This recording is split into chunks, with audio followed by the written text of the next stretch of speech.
नमस्कार, स्वागत है आपका द लोकल रिपोर्ट में। और आज के दिन मैं आप सबको पहले देखो, खुशी की बात है कि लॉकडाउन जो है वो अनलॉक हो चुका है। एक खुशी की बात है आम लोगों के लिए, क्योंकि हर इंसान को सफ़र होना पड़ता है कहीं ना कहीं लॉकडाउन से।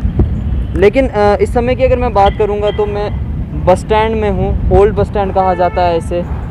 ओल्ड बस स्टैंड में हूँ मैं इस समय, और आप इस समय ओल्ड बस स्टैंड की तस्वीरें देख ही रहे होंगे जो आज के दिन आपको यहाँ पे चहल पहल दिख रही है। ये अनलॉक हो चुका है। जो लॉकडाउन खाली वीकली जो लॉकडाउन है वो रहेगा, बाकी जो आज ओपन हो चुका है, कल से ये ओपन हो चुका है। लेकिन आप देख सकते हैं कि आज आपको यहाँ पे चहल पहल भी जो है वो देखने को मिल रही है। गाड़ियों की जो मूवमेंट है वो देखने को मिल रही है, लोगों की जो मूवमेंट है वो देखने को यहाँ पे मिल रही है।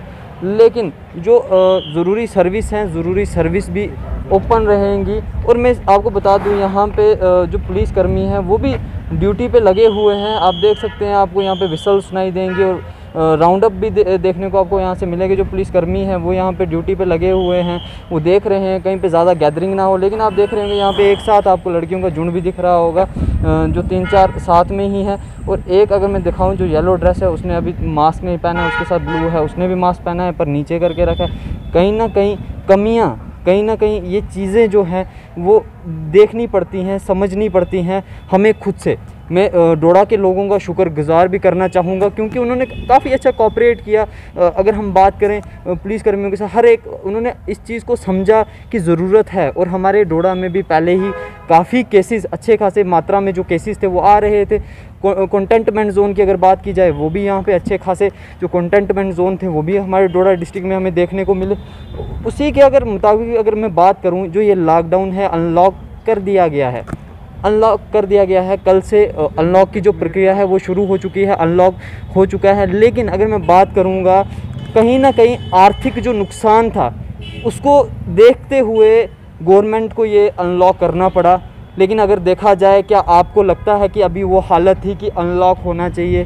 क्योंकि अभी भी केसेस जो हैं, केसेस अच्छे खासे आ रहे हैं। आप इस चीज़ को खुद समझते हैं, आप खुद इस चीज़ को बारीकी से देख रहे हैं। आपको हम हमेशा खुद दिखा रहे हैं, हम आपको बार बार रिपोर्टें हम आपको देते हैं कि किस तरह के हाल हैं। कोविड अपडेट हम आप तक पहुंचाते हैं कि किस तरह से जो केसेस हैं उनमें बढ़ोतरी देखने को मिलती है हमें। कभी कभी कम भी होते हैं, अच्छी बात है, लेकिन जो बढ़ोतरी है वो इन चीज़ों से, जैसे मैंने अभी आपको इक्का दुक्का यहाँ पर दिखाया कि कुछ लोग जो समझते नहीं हैं। अगर आप बाहर निकलें, SOPs का कम से कम आप पालन करें, और सिर्फ ज़रूरी काम से ही तो आएँ।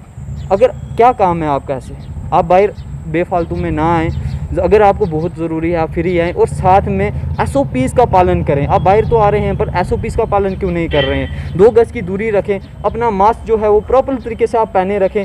तो इस चीज़ को समझें। और ऐसा नहीं है, इस चीज़ को सोचना भी नहीं कि लॉकडाउन ख़त्म हो चुका है तो जो कोविड है वो भी ख़त्म हो चुका है। नहीं, आप इस गलतफहमी के शिकार बिल्कुल भी मत होना। और आप देख सकते हैं कि पिछले साल भी इंडिया 30% अभी जो था बचा हुआ था रिकवरी पे, लेकिन अनलॉक हो जाता है, सारा देश अनलॉक हो जाता है और फिर से अच्छे खासे से चलना शुरू हो जाता है हमारा देश। लेकिन फिर कहीं ना कहीं जो प्रॉब्लम्स थी वो हमें देखने को मिलती हैं, फिर कहीं ना कहीं हमें दिक्कतें। देखो, अभी आप जानते हैं कि किस तरह से फिर केसेस में जो बढ़ोतरी आ गई। फिर आप जानते हैं किस तरह जो सेकंड वेव थी, सेकंड वेव ने किस तरह से महामारी जो ये थी कोविड की, तो उसने क्या तहस नहस किया और कितने जो मासूम लोग थे उनकी जानें तक ले चुका ये कोविड। इसी के साथ देखो, यही चीज़ हम आप तक हर बार पहुंचाते हैं, और यही मकसद हमारा रहता है स्टोरी करने का, कि आप इस चीज़ को समझ पाएँ और आप SOPs का पालन करें। अगर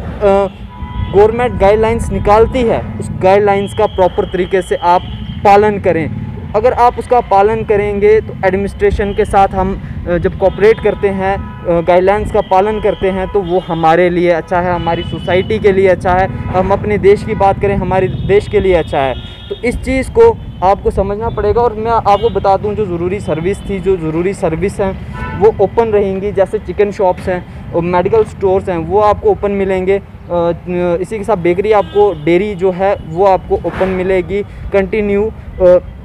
और इसी के साथ जो बाकी दुकानें हैं जो ज़रूरी सर्विस में नहीं आती, अगर उनकी मैं बात करूं तो वो अपने टाइम शेड्यूल वाइज खुलेंगी। उसका भी मैं आपको वहां पे फेसबुक पे आप हमारे द लोकल रिपोर्ट पे जा सकते हैं और वहां पे देख सकते हैं। वहां पे आपको दिख जाएगा कि किस दुकान का क्या शेड्यूल है, क्या टाइमिंग है और वो कब खुलेगी, किस डे को खुलेगी, वो आप वहाँ पे भी चेक कर सकते हैं। और ये तस्वीरें मैं आपको दिखाने लाया था डोडा के बस स्टैंड, जो ओल्ड बस स्टैंड कहा जाता है, ऑटो स्टैंड भी कहा जाता है ऐसे, वहाँ पे मैं आपको लेके आया था और यहीं की मैं आपको तस्वीरें दिखा रहा था कि ये एक मेन एरिया है।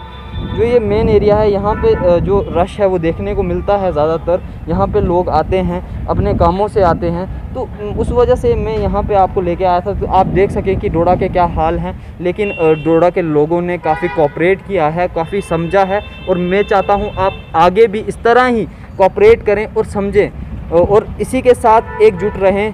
एक मिलके इस कोरोना की जो लड़ाई है वो लड़नी है हम सब ने। तो इसी के साथ मैं इजाज़त चाहूँगा और यही आप सभी से अपील करना चाहूँगा कि आप SOPs का पालन करें। मैं भी आप कमेंट करके बताएं। इसी के साथ इजाज़त चाहूँगा, फिर मिलूँगा किसी नई रिपोर्ट के साथ। नमस्कार।